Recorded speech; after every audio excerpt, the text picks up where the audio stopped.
Great India news सदैव आपके साथ। ये आपको दिखाता है भारत का और विश्व का सारा सच।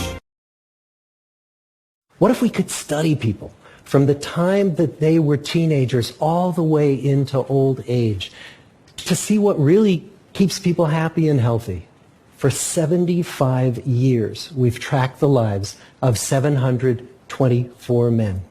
About 60 of our original 724 men are still alive, still participating in the study, most of them in their 90s. When they entered the study, all of these teenagers were interviewed, they were given medical exams. We went to their homes and we interviewed their parents. And then these teenagers grew up into adults who entered all walks of life. They became factory workers and lawyers and bricklayers and doctors, one president of the United States.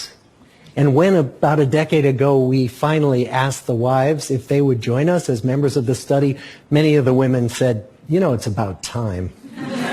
So what have we learned?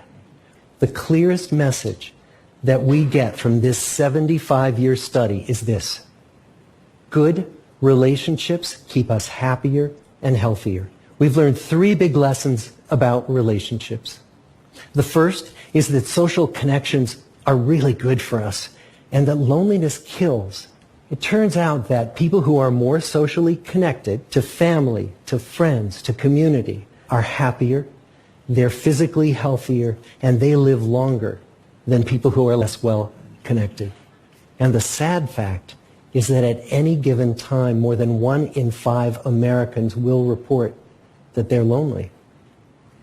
And we know that you can be lonely in a crowd and you can be lonely in a marriage.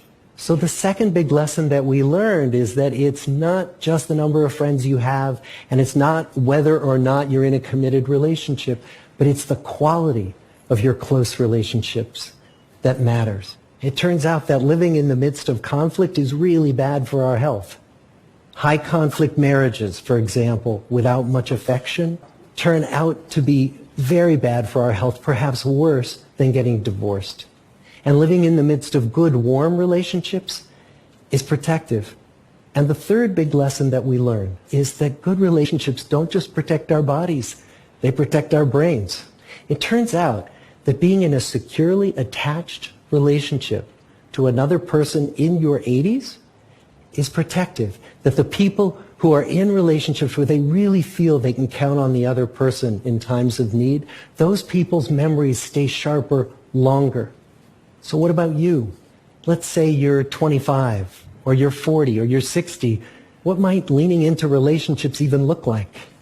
It might be something as simple as replacing screen time with people time, or livening up a stale relationship by doing something new together, long walks or date nights, or reaching out to that family member who you haven't spoken to in years. The good life is built with good relationships.